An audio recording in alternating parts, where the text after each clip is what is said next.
Hello my dear students. तो हम लोग आज पढ़ेंगे हाइब्रिडाइजेशन, जो कि केमिकल बॉन्डिंग चैप्टर का एक इम्पॉर्टेंट टॉपिक है। तो सबसे पहले हम यहाँ पे हेडिंग डाल लेते हैं हाइब्रिडाइजेशन।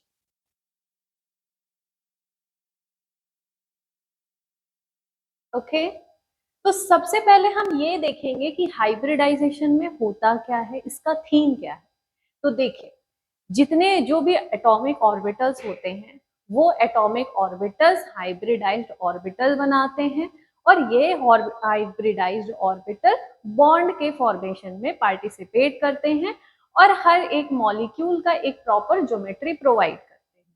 ठीक है, तो ये था हमारा थीम। क्या था थीम? कि एटॉमिक ऑर्बिटल्स इंटरमिक्स होकर के हाइब्रिडाइज्ड ऑर्बिटल्स बनाते हैं, और ये हाइब्रिडाइज्ड ऑर्बिटल बॉन्ड के फॉर्मेशन में पार्टिसिपेट करते हैं, और डिफरेंट डिफरेंट मॉलिक्यूल की डिफरेंट डिफरेंट ज्योमेट्री हमें देखने को मिलती है। अब बात करते हैं इनकी इंपॉर्टेंस की, कि हम क्यों हाइब्रिडाइजेशन पढ़े। ये तो हमने जान लिया कि हाइब्रिडाइजेशन में क्या होता है, ये एटॉमिक ऑर्बिटल मिक्स होकर के हाइब्रिडाइज्ड ऑर्बिटल बनाते हैं, लेकिन इनका इंपॉर्टेंस क्या है। तो देखिए, सबसे पहली इंपॉर्टेंस बात तो यही है कि ये हाइब्रिडाइजेशन के कॉन्सेप्ट से हमें अलग अलग मॉलिक्यूल की ज्योमेट्री स्ट्रक्चर के बारे में हमें पता चलता है। और साथ में ही जैसे बहुत सारे मॉलिक्यूल्स है, जैसे हमारी बॉडी में इतने मतलब हमारी पूरी बॉडी ही या आसपास जितनी भी चीजें आपको दिखाई दे रही हैं, कुछ चीजें जो नहीं भी दिखाई दे रही, उन वो सब किसी ना किसी मॉलिक्यूल से मिलकर के बने हैं, और उन मॉलिक्यूल का स्ट्रक्चर शेप क्या है उसको हमें जानने को मिलता है। जैसे हमारी बॉडी में डीएनए है, प्रोटीन्स हैं, कोई हम जैसे प्रोटीन्स हैं उन सब का एक स्ट्रक्चर है। जैसे जनरली प्रोटीन में कार्बन, नाइट्रोजन, ऑक्सीजन एलिमेंट होते हैं, सल्फर भी होते हैं। तो हमें प्रोटीन का के जो मॉलिक्यूल हैं उनका स्ट्रक्चर शेप देखने को मिलता है, राइट। और साथ में अगर कोई बीमार हो गया तो हम क्या बनाते हैं? ड्रग्स बनाते हैं, मेडिसिन बनाते हैं, राइट। तो उस मेडिसिन के वो मेडिसिन कौन से मॉलिक्यूल से मिलकर के बना है, उसका एक प्रॉपर स्ट्रक्चर अगर हम जान ले तो हम ये पता कर सकते हैं कि वो प्रोटीन के साथ किस तरह से बाइंड करेगा, क्योंकि कैसी बाइंडिंग होगी वो टोटली डिपेंड करता है स्ट्रक्चर ऑफ द मॉलिक्यूल्स। तो ये इनकी एक इम्पॉर्टेंस है जो फार्मास्यूटिकल इंडस्ट्रीज में बहुत बहुत इम्पॉर्टेंट फोकस किया जाता है। ठीक है, तो ये था ओवरऑल इम्पॉर्टेंस कि कितना इसका इम्पॉर्टेंस है मॉलिक्यूल के स्ट्रक्चर और शेप में। ठीक है, समझ में आया? ओके, अगर मैं बात करूं कि इसको हम समझेंगे कैसे, है ना, इसमें होता क्या है, तो इसको हम रिलेट कर सकते हैं प्रीवियस चैप्टर से या प्रीवियस टॉपिक से, राइट। सबसे पहली बात कि आपने स्ट्रक्चर ऑफ एटम पढ़ा होगा स्ट्रक्चर ऑफ एटम। तो स्ट्रक्चर ऑफ एटम में आपने इलेक्ट्रॉनिक कॉन्फ़िगरेशन लिखना सीखा होगा। ये हाइब्रिडाइजेशन अगर आपको सीखना है उसके लिए सबसे पहली जरूरत ये है कि आपको इलेक्ट्रॉनिक कॉन्फ़िगरेशन आना चाहिए। ठीक है, अगर इलेक्ट्रॉनिक कॉन्फ़िगरेशन आपको नहीं आता है तो आप हाइब्रिडाइजेशन सीख ही नहीं पाएंगे, राइट। दूसरी बात, इलेक्ट्रॉनिक कॉन्फ़िगरेशन तो जरूरी है। क्यों जरूरी है? क्योंकि वहीं से आपको S orbital, P orbital, D orbital देखने को मिलेगा, राइट। ओके, फिर दूसरी बात कि इसके आगे जब आपने चैप्टर पढ़ा पीरियोडिक टेबल, उसमें आपने एलिमेंट्स के बारे में सीखा, राइट। यहाँ पे आप देखोगे कि कैसे मॉलिक्यूल कोवैलेंट बॉन्ड बनाते हैं, जो कि आपने ऑलरेडी सीख लिया है, राइट। ये था। दूसरी बात क्या है? Valence bond theory. हाइब्रिडाइजेशन को हम वैलेंस बॉन्ड थ्योरी से रिलेट कर सकते हैं। क्यों? क्योंकि वैलेंस बॉन्ड थ्योरी ने ही सबसे पहले बताया था कि जो एटॉमिक ऑर्बिटल्स या सिंपली वी कॉल्ड ऑर्बिटल्स जो होते हैं, ऑर्बिटल्स मिक्स होते हैं। ऑर्बिटल्स मिक्स होकर के, मिक्स क्या बोल सकते हैं, ऑर्बिटल्स ओवरलैप करके क्या करते हैं? बॉन्डिंग। तो सबसे पहला कॉन्सेप्ट ओवरलैप का वैलेंस बॉन्ड थ्योरी ने बताया। हाइब्रिडाइजेशन हम ये कह सकते हैं कि जो कमियां वैलेंस बॉन्ड थ्योरी में रह गई हैं वो कमी हाइब्रिडाइजेशन ने दूर करी है, राइट। क्योंकि वैलेंस बॉन्ड थ्योरी ने बताया कि जो half paired, half filled orbitals जो होते हैं, हाफ फिल्ड ऑर्बिटल्स, ये ओवरलैप करते हैं प्रॉपर इंटरेक्शन करते हैं और नए बॉन्ड का फॉर्मेशन करते हैं। यहाँ पे भी लगभग वही बातें कही गई है, राइट। लेकिन एक बात हमें ध्यान रखना है कि hybridization is a totally hypothetical concept, right. Hypothetical concept है। तो हाइब्रिडाइजेशन को हमने देखा कि वैलेंस बॉन्ड थ्योरी को किस प्रकार हम रिलेट कर पा रहे हैं, क्योंकि वैलेंस बॉन्ड थ्योरी ने सिग्मा बॉन्ड फॉर्मेशन और पाई बॉन्ड फॉर्मेशन का कॉन्सेप्ट दिया था। सिग्मा बॉन्ड कैसे बनता है, हेड ऑन हेड ओवरलैपिंग से बनता है। पाई बॉन्ड कैसे बनता है, पैरेलल वाइज ओवरलैपिंग से बनता है। ये हम लोगों ने सीखा। अब हाइब्रिडाइजेशन का कॉन्सेप्ट आया कैसे, इसे हम कैसे समझेंगे, अब हम लोग देखेंगे, ठीक है। तो सबसे पहले हम देखते हैं अपना लेक्चर प्रोसीड कैसे होने वाला है, राइट। हाइब्रिडाइजेशन में हम क्या क्या पढ़ेंगे, सबसे पहले बेसिक इंट्रोडक्शन पढ़ेंगे, वैलेंस बॉन्ड थ्योरी की कुछ कमियां हैं उसको डिस्कस कर लेंगे, और उसके बाद हम देखेंगे कि सबसे पहले हाइब्रिडाइजेशन का इंट्रोडक्शन क्या है, डेफिनेशन क्या है, उसके बाद इसका कुछ फीचर्स होते हैं हाइब्रिडाइजेशन में, फिर टाइप्स ऑफ हाइब्रिडाइजेशन देखेंगे, और फिर लेक्चर को अपना कंक्लूड करेंगे, और तरह तरह के मॉलिक्यूल्स का हाइब्रिडाइजेशन निकालते कैसे हैं, इनकी शॉर्ट ट्रिक क्या है, ये हम लोग देखने वाले हैं, राइट। चलो स्टार्ट करते हैं। तो देखो, वैलेंस बॉन्ड थ्योरी क्यों फेल हो गई, हम टोटली उसे फेल भी नहीं बोल सकते, क्योंकि अगर वैलेंस बॉन्ड थ्योरी आई नहीं होती तो हम हाइब्रिडाइजेशन तक पहुंच नहीं पाते, ठीक है। तो वैलेंस बॉन्ड थ्योरी ने तो बताया कि हमारे पास क्या है, ऑर्बिटल्स है, और ऑर्बिटल्स ओवरलैप करके बॉन्ड का फॉर्मेशन कर रहे हैं, राइट। लेकिन कमियां क्या आ गई, देखिए, valence bond theory proper bond parameter के बारे में एक्सप्लेन नहीं कर पाई, properly bond length bond angle को एक्सप्लेन नहीं कर पाई। ये कमियां थी वैलेंस बॉन्ड थ्योरी की, जिसको कंप्लीटली कवर किया गया हाइब्रिडाइजेशन से। इस कमी को मैं एक एग्जांपल देके समझाती हूँ। तो देखिए, लेट्स सपोज मेरे पास एक एग्जांपल है मीथेन का, ठीक है। मेरे पास क्या है, मीथेन। अब मीथेन में ये जो सेंट्रल एटम है, जिसे हम क्या यहाँ पे बोलेंगे, कार्बन। कार्बन का एटॉमिक नंबर 6 होता है, और अगर मैं इसका कॉन्फ़िगरेशन लिखूं तो 1s2 2s2 2p2, right. Box diagram अगर मैं बनाऊं तो यहाँ पे इस तरह से बॉक्स डायग्राम बन जाएगा, ठीक है। ये हमारे पास 2s ऑर्बिटल है और ये 2p ऑर्बिटल है। अब इस मॉलिक्यूल को ध्यान से देखो तो कार्बन के साथ 4 हाइड्रोजन अटैच्ड है। ये हाइड्रोजन अटैच्ड कब हो सकते हैं, जब 4 अनपेयर्ड इलेक्ट्रॉन हो कार्बन के पास, है ना। लेकिन यहाँ पे कितने अनपेयर्ड इलेक्ट्रॉन दिख रहे हैं, 2। अभी मैं वैलेंस बॉन्ड थ्योरी को ही बता रही हूँ। यहाँ पे कितने अनपेयर्ड इलेक्ट्रॉन दिख रहे हैं, 2।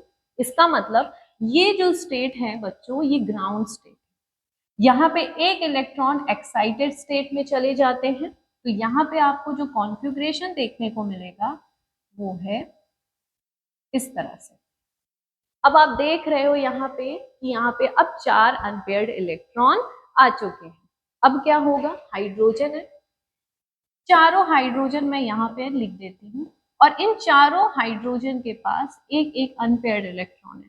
भाई ऑपोजिट स्पिन से ही ओवरलैपिंग होगी, एक क्लॉकवाइज दूसरा एंटी क्लॉकवाइज। सेम में ओवरलैपिंग नहीं हो सकती, रिपल्शन होते हैं, ठीक है।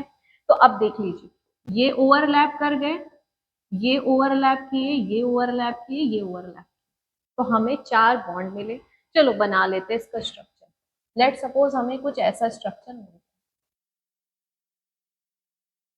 ठीक है, कार्बन और उसके 4 बॉन्ड, राइट। लेकिन यहाँ पे अगर आप देखोगे कि एक बॉन्ड जो है, एक बॉन्ड बन रहा है 1s 2s ओवरलैपिंग से, हाइड्रोजन का 1s ऑर्बिटल और ये वाले कार्बन के 2s ऑर्बिटल से क्या हो रहे हैं, ओवरलैप होकर के क्या बना रहे हैं, 1s 2s ऑर्बिटल, राइट। बाकी के ये जो 3 बॉन्ड हैं, इन तीनों बॉन्ड का जो ओवरलैपिंग क्राइटेरिया है वो है 1s 2p। अगर मैं इस वीबीटी के थ्योरी के अकॉर्डिंग अगर मैं जाऊं तो यहाँ पे एक बॉन्ड का पैरामीटर बाकी 3 बॉन्ड पैरामीटर से डिफरेंट आना चाहिए, बट एक्सपेरिमेंटली हमें ये पता चला स्टूडेंट्स की जो 4 बॉन्ड है, चारों बॉन्ड हर एक प्रॉपर्टीज में क्या है, सेम।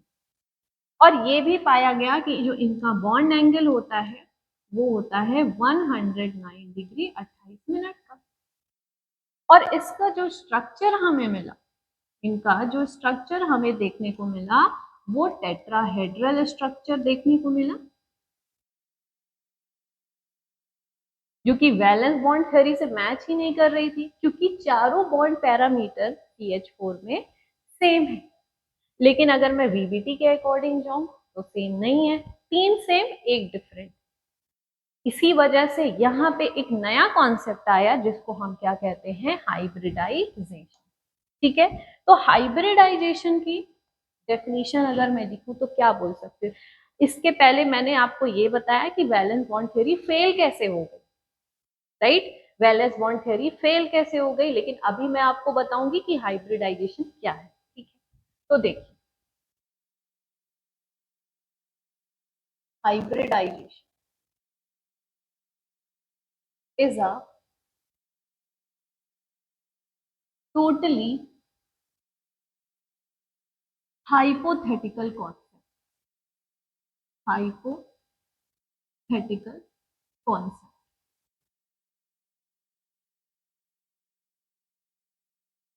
ये जो हाइब्रिडाइजेशन है ये केवल पेपर और पेन पे है, पेन के लिए है, राइट। अब हम देखते हैं इसकी डेफिनेशन क्या है। Hybridization, it is a intermixing of pure atomic orbitals, it is an intermixing of pure atomic orbitals having same energy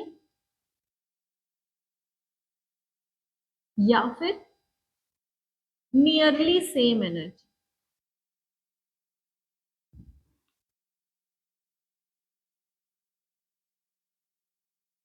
to form new hybridized orbital, hybridized orbital of exactly same energy. अब यहाँ पे nearly same energy नहीं, exactly same energy के हमें क्या मिलेंगे, hybridised orbital मिलेंगे। ठीक है, दूसरी एक इंपॉर्टेंट बात है, number of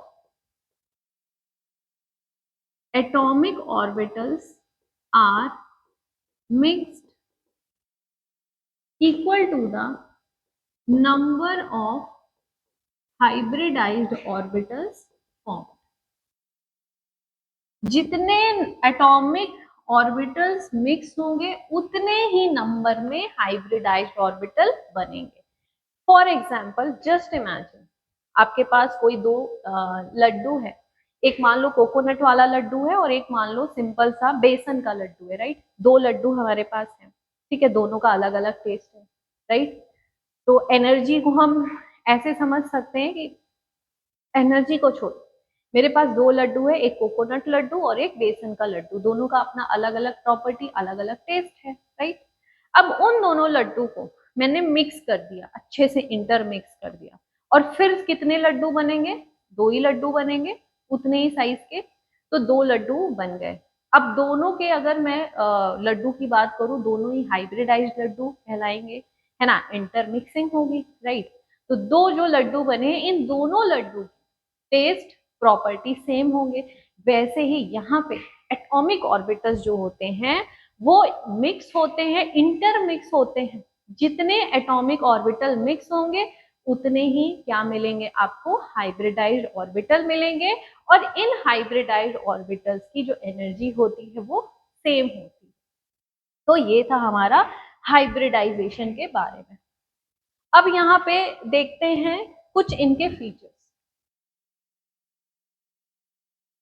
features of hybridisation.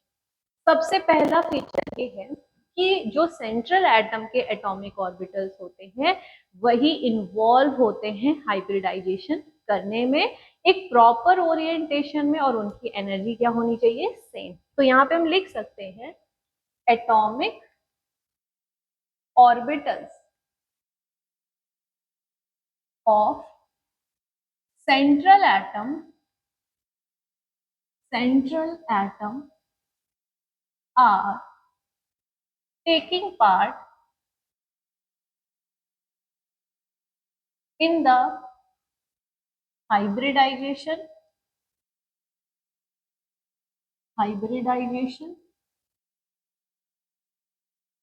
in proper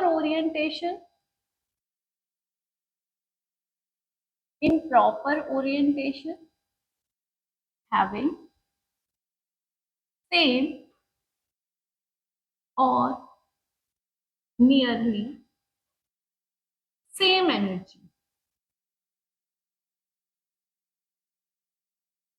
ठीक है, सेम और नियरली सेम एनर्जी। ओके, दूसरी इंपॉर्टेंट बात ये है, यहाँ पे लिख सकते हैं number of atomic orbitals are mixed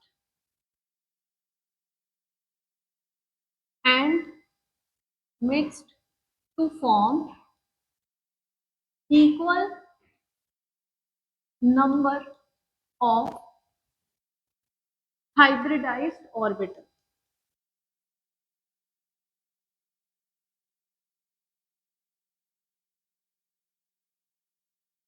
okay,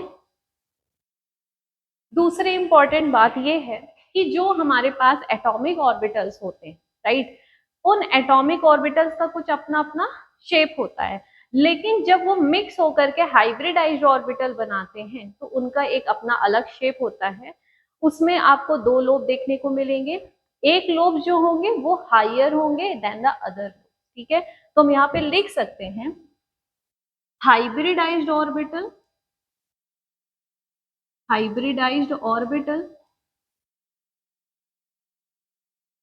have two lobes in which one lobe is larger than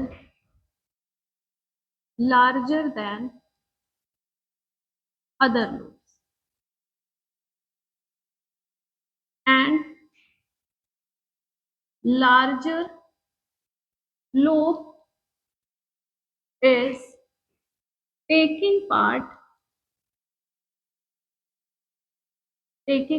in bond formation।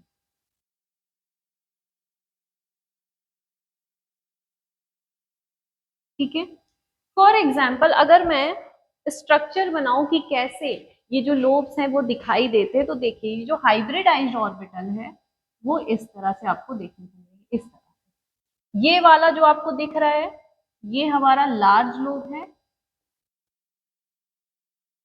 और ये जो आपको दिख रहा है ये क्या है, स्मॉल लोब।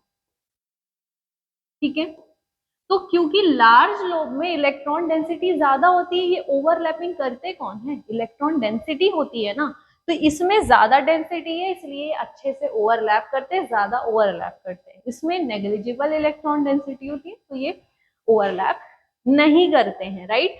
तो लार्ज लोब जो होते हैं वही बॉन्ड फॉर्मेशन में पार्टिसिपेट करते हैं। दूसरी बात यहाँ पे मैंने लिखी हुई है कि यहाँ पे कहाँ है ये, सेम या फिर नियरली सेम, इसका मतलब क्या होता है, सेम या फिर नियरली सेम एनर्जी का मतलब ये होता है जैसे 2s है तो 2p के साथ ही ओवरलैपिंग करेगा। ऐसा नहीं होगा कि 2s जो है वो 4d ऑर्बिटल के साथ ओवरलैपिंग कर ले हाइब्रिडाइजेशन, राइट। तो 2s 2p के साथ ही ओवरलैप करेगा, या फिर आपको 3d 4s ओवरलैपिंग हाइब्रिडाइजेशन करते हुए दिख जाएंगे। क्यों, क्योंकि 3d और 4s के जो एनर्जी गैप होती है वो बहुत ही कम होती है, इसीलिए आपको देखने को मिल सकता है कि 3d 4s ओवरलैप कर दे या 4d 5s ओवरलैप कर ले। जनरली ये याद रखना है, या तो सेम एनर्जी होनी चाहिए या नियरली सेम एनर्जी। तो इन दोनों की एनर्जी क्या है? Nearly same energy. ठीक है, इसके बाद हम बात करते हैं टाइप ऑफ ऑर्बिटल्स। चलो एक ऐसे हम देखते हैं, जैसे मान लो मेरे पास एक एस ऑर्बिटल और मेरे पास एक पी ऑर्बिटल है, राइट। तो अगर मैं एक एस और दूसरे पी के साथ ओवरलैपिंग कराऊं तो ये क्या बनेंगे? सॉरी, बार बार मैं ओवरलैपिंग बोल रही हूँ, इंटरमिक्सिंग कराऊं। अब दो ऑर्बिटल्स हैं, एक एटॉमिक ऑर्बिटल है एस और दूसरा एटॉमिक ऑर्बिटल है पी, राइट। तो ये दोनों जब इंटरमिक्सिंग करेंगे तो कितने हाइब्रिडाइज्ड ऑर्बिटल मिलेंगे? दो। तो यहाँ पे आपको इस तरह से लोब देखने को मिलेगा, 1 2। इन दोनों हाइब्रिडाइज्ड ऑर्बिटल्स की जो एनर्जी होगी वो सेम होगी और हर एक ऑर्बिटल कहलाएगा sp sp। इस हाइब्रिडाइज्ड ऑर्बिटल को हम sp हाइब्रिडाइज्ड ऑर्बिटल बोलेंगे और इसको भी क्या बोलेंगे? sp hybridised orbital. दूसरा, मेरे पास है एक s और दो p मिलेंगे तो कितने हाइब्रिडाइज्ड ऑर्बिटल बनेंगे? इसको मैं इस तरह से करना, प्रॉपर ओरिएंटेशन यहाँ पे लिखा हुआ है, देखो। प्रॉपर ओरिएंटेशन का मतलब क्या है कि ये एस है लेकिन पी जो होते हैं वो तीन एक्सिस में होते हैं। आपने पढ़ा होगा P X, P Y, P Z. ये क्या एक्सिस है कि P X orbital X axis में प्रॉपरली ओरिएंटेट होंगे और पी वाई जो होंगे वो प्रॉपरली ओरिएंटेट होंगे। तो मान लो ये अलग अलग डायरेक्शन वाले दो पी ऑर्बिटल आपस में मिक्स हुए तो कितने हाइब्रिडाइज्ड ऑर्बिटल बनने वाले हैं? एक एस दो पी मिलकर के क्या बनाएंगे? तीन sp2 हाइब्रिडाइज्ड ऑर्बिटल। तीन sp2 हाइब्रिडाइज्ड ऑर्बिटल, ठीक है। एक s, मान लो ये px है और ये py है, तो ये क्या बन जाएगा? sp2 hybridised orbital. ओके, अब हम देखते हैं type of hybridization. Type of hybridization,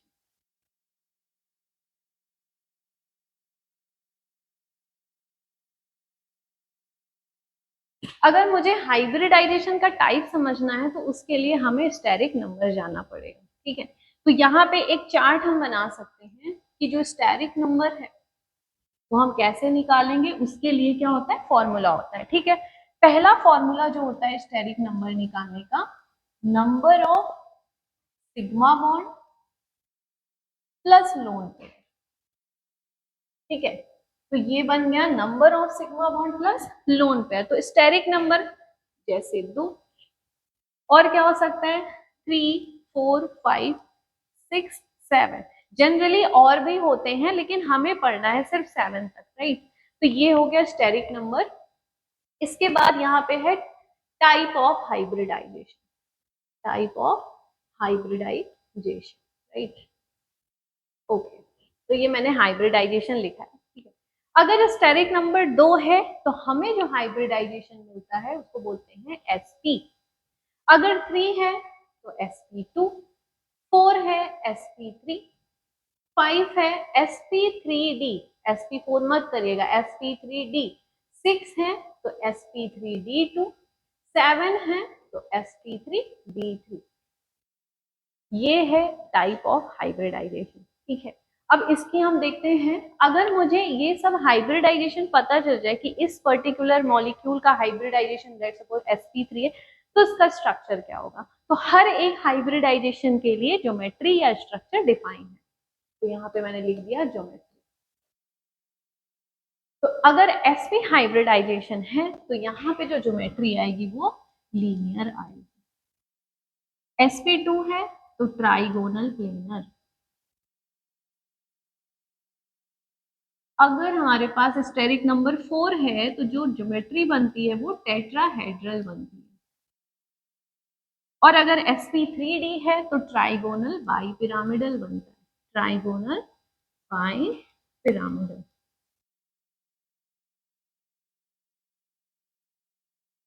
अगर 6 है तो ऑक्टाहेड्रल ज्योमेट्री, और अगर 7 है तो पेंटागोनल बाइपिरामिडल। Pentagonal bipyramidal.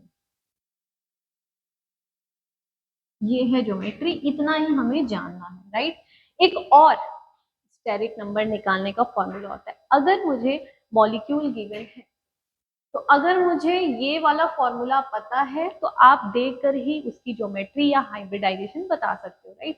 तो देखिए, हमें लिखना है valence electron of central metal atom plus number of monovalent atom plus, अगर एनायन है मतलब कोई मॉलिक्यूल चार्ज है और वो माइनस चार्ज है, जैसे SO4 -2 तो -2 का चार्ज है तो उतना प्लस कर देंगे, प्लस एनायन माइनस कैटायन, जैसे NH4 प्लस है, एक प्लस है तो आप एक माइनस कर दोगे, ठीक है, डिवाइडेड बाई 2। अगर आपको ये पता है तो आप किसी भी मॉलिक्यूल का हाइब्रिडाइजेशन आसानी से निकाल सकते हो, ठीक है। जैसे एक सिंपल मैंने ले लिया CH4, ठीक है। अगर मैंने CH4 ले लिया है तो यहाँ पे अगर मैं सेंट्रल एटम बोलूँ तो कार्बन सेंट्रल एटम है। सबसे पहली बात आप पहचानो कि सेंट्रल एटम कौन है, तो यहाँ पे carbon is a central atom. अब मुझे स्टेरिक नंबर निकालना है, राइट। सबसे पहली बात, valence electron of central atom यहाँ पे है कार्बन, और यू नो वेरी वेल कि कार्बन का जो वैलेंस इलेक्ट्रॉन होता है वो 4 होता है, यहाँ पे लिखेंगे 4 प्लस मोनोवैलेंट में कौन आता है, एम में कौन इंक्लूड होता है वो मैं लिख देती हूँ, हाइड्रोजन या फिर हेलोजन। मोनोवैलेंट का मतलब है जो सिंगल बॉन्ड बनाना प्रेफर करता है, जिसको एक इलेक्ट्रॉन की कमी होती है वो उसको ले करके सिंगल बॉन्ड बना सके, राइट। 4। अब यहाँ पे हाइड्रोजन कितने हैं, 4, तो यहाँ पे लिखेंगे 4 डिवाइड बाई 2, कितना आया 4, तो 4 कहाँ पे आया है यहाँ पे, तो इसका हाइब्रिडाइजेशन क्या हो गया sp, ठीक है, तो इसका हाइब्रिडाइजेशन हो गया sp, ठीक है। जैसे मान लो मैंने यहाँ पे ले लिया वाटर, अब वाटर में you know very well oxygen is a central atom, और ऑक्सीजन का जो वैलेंस इलेक्ट्रॉन होता है वो 6 होता है, तो यहाँ पे मैंने लिखा 6। हाइड्रोजन कितने आए हैं 2, 2 डिवाइडेड बाई 2 कितना आ गया 4, और हाइब्रिडाइजेशन क्या आ गया sp3। और एग्जाम्पल देखिए, लेट सपोज मैंने एग्जाम्पल लिख दिया, अब मैं एग्जाम्पल लिख रही हूँ, आप लोग करिए, XCO3 XCO2F2 XCF4O, हाँ, XCF4O2 और XCF4 BrF5 ICl5 NF3 XCF5 minus, ये हाइब्रिडाइजेशन है, और इसका आप लोग क्या करिए, मतलब ये मॉलिक्यूल गिवन है, इसका आप लोग जल्दी से स्टेरिक नंबर निकालिए और हाइब्रिडाइजेशन निकालिए, 30 सेकेंड में आप जल्दी से निकालो।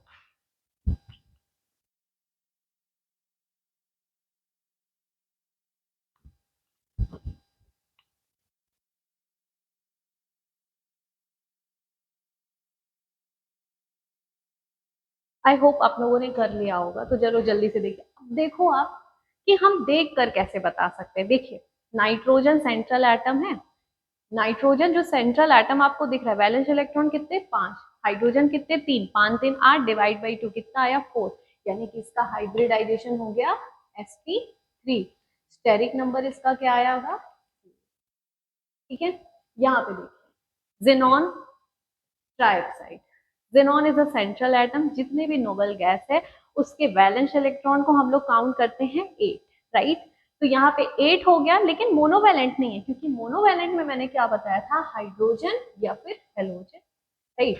तो यहाँ पे हो गया 8 डिवाइड बाई 2 कितना आया 4, तो इसका स्टेरिक नंबर 4 आया, और हाइब्रिडाइजेशन आया sp3। इसमें देखिए central atom is xenon, oxygen is not a monovalent but fluorine is monovalent, तो 8 प्लस 2 कितना आया 10 डिवाइड बाई 2 5, तो स्टेरिक नंबर इसका आया 5, और ज्योमेट्री क्या आ जाएगी, चलो पहले हाइब्रिडाइजेशन देख ले, sp3।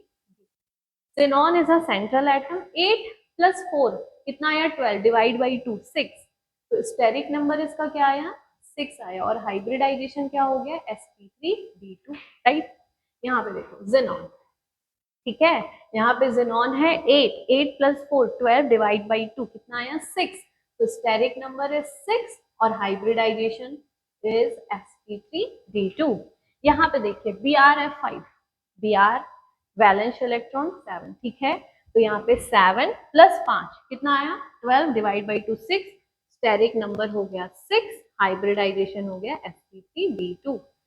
7 + 5 12 डिवाइड बाई 2 कितना आया 6, और hybridization is sp3d2। 5 + 3 divide by 2 hybridization is sp3, steric number is 4। यहाँ पे देखिए जेनॉन 8 + 5, 8 5 कितना हुआ 13। मैंने बताया था कि अगर एनायन होगा तो ऐड कर देंगे, कैटायन होगा तो माइनस कर देंगे। तो यहाँ पे एनायन आया है, कितने माइनस चार्ज है 1, तो 8 + 5 13 + 1 14 डिवाइड बाई 2, स्टेरिक नंबर आया 7 और hybridization is sp3d3। Let suppose चलो एक कैटायन का ले लो NH4+, central atom is nitrogen, 5 + 4 9, और एक प्लस है तो उतना माइनस कर देंगे, 5 + 4 - 1 divide by 2, steric number is 4 and hybridization is sp3। दूसरी बात, जिनका हाइब्रिडाइजेशन sp3 आता है ज्योमेट्री उनकी टेट्राहेड्रल होती है, जिनका हाइब्रिडाइजेशन sp3d2 आता है octahedral. Again repeat, sp hybridization is linear, sp2 trigonal planar, और sp3 आता है तो टेट्राहेड्रल, sp3d आता है तो ट्राइगोनल बाइपिरामिडल, sp3d2 आता है तो ऑक्टाहेड्रल, और sp3d3 आता है तो पेंटागोनल बाइपिरामिडल। ठीक है, this is all about the hybridization. मैं यहाँ पे कुछ आपको होमवर्क दे रही हूँ, वो आप कमेंट करके बताइएगा। तो होमवर्क आपका क्या है? होमवर्क में आपको कौन से मॉलिक्यूल करना है? लेट सपोज I3-, ठीक है, और XCF6, IF3, PCl5, SF4, SF6 और अमोनिया हो गया है। ठीक है, इतना आप लोग क्या करोगे, और एक मैं लिख दे रही हूँ CO4-3, SO4-2, SO2, SO3, इन सब का आपको हाइब्रिडाइजेशन निकालना है। हाइब्रिडाइजेशन नंबर पहले निकालोगे, फिर हाइब्रिडाइजेशन आएगा, और ज्योमेट्री आप लिखोगे। ज्योमेट्री बोल रही हूँ, शेप नहीं। शेप के बारे में बताने वाला कौन सा टॉपिक है? वो है VS-EPR थ्योरी। हाइब्रिडाइजेशन ने सिर्फ और सिर्फ हाइब्रिडाइजेशन बताया और साथ में ज्योमेट्री बताई कि इसकी ज्योमेट्री क्या है। प्रॉपरली शेप के बारे में नहीं बताया, वो बताया VS-EPR थ्योरी ने, राइट। तो ये जो आपको मैंने मॉलिक्यूल दिया है उसका हाइब्रिडाइजेशन नंबर कमेंट करेंगे, और कौन सा हाइब्रिडाइजेशन आया है वो कमेंट करेंगे। ठीक है, तो ये आप करना है। ठीक है, so thank you so much for watching.